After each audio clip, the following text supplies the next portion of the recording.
Good morning. My name is Quan Noel, and I'm starting a podcast. It's called Vision in the Valley. The podcast is about a spiritual journey.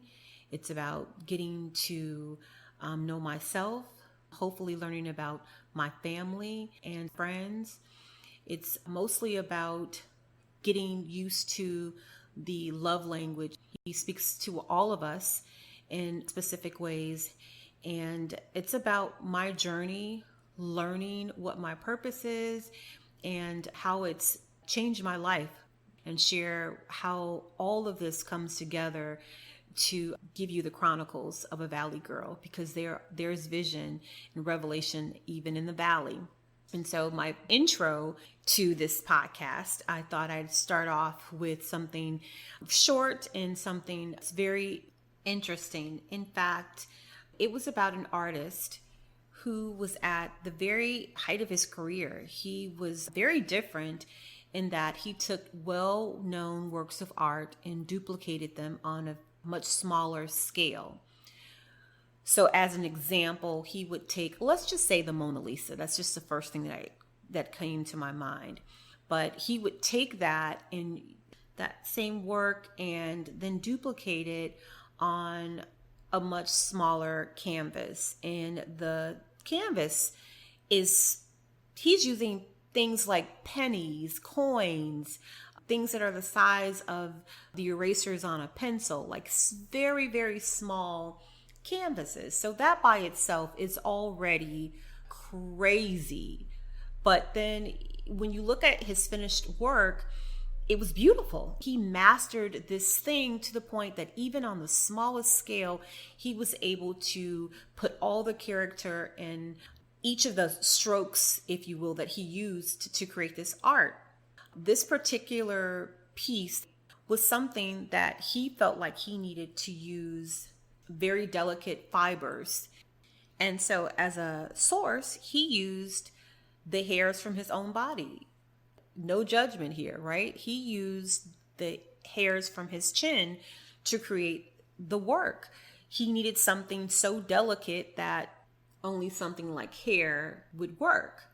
And so as he showed the viewers how he put the work together, he would say that he'd have to take a break in between the breaths, in between his heartbeat, because to continue to work while his heart would beat, in fact, or taking a breath, would alter the works of his finished product.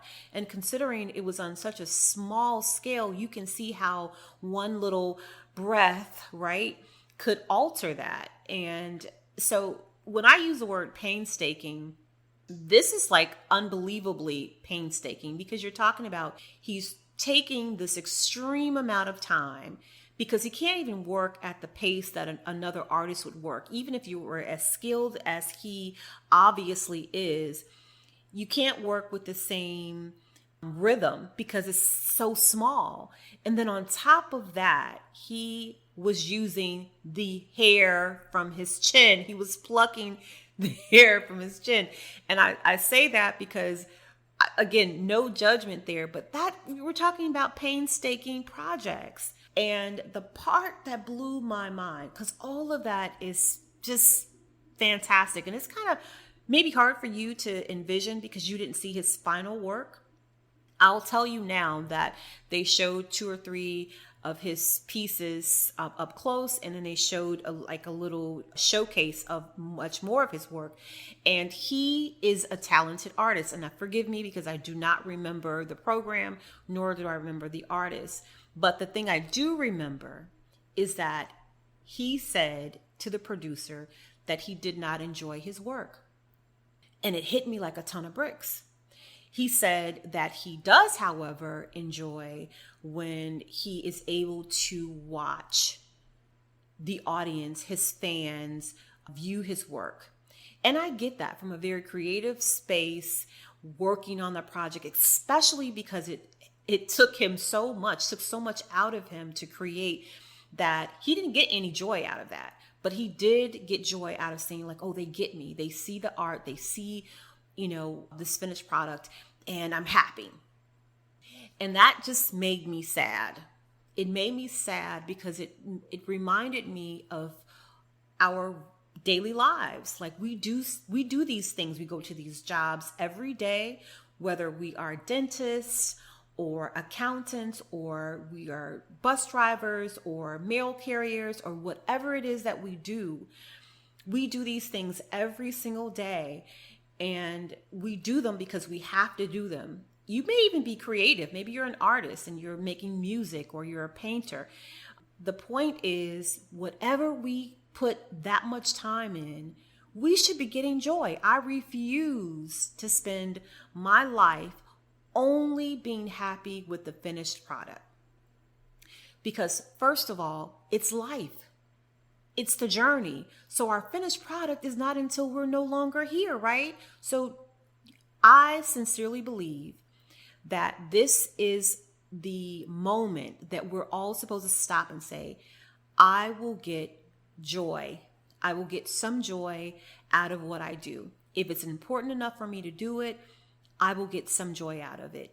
And that may not mean that every single day you're whistling as you work. There are some days that are tough, especially depending on what you do. For me and my coworkers where we work, it's difficult to be your best on a regular basis because there's so much going on. And that's probably true in a lot of industries and a lot of places. But I do know that the common denominator for all of us is that we have life in the journey. So the work that's being done is the journey. And the finished product is what we say our legacy is, our lives.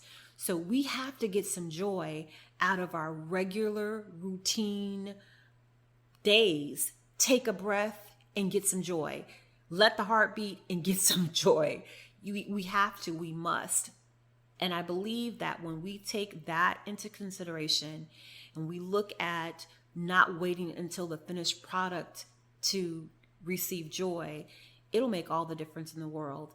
And that's just one example of how my life has changed and is changing, just getting blessing and revelation out of every little thing. I can't wait to share the rest of my podcast episodes with you. I hope that you'll come back and you'll grow and learn, and we'll partner in this thing. And as a reminder, get some real joy in between those heartbeats and breaths. I look forward to talking with you really soon.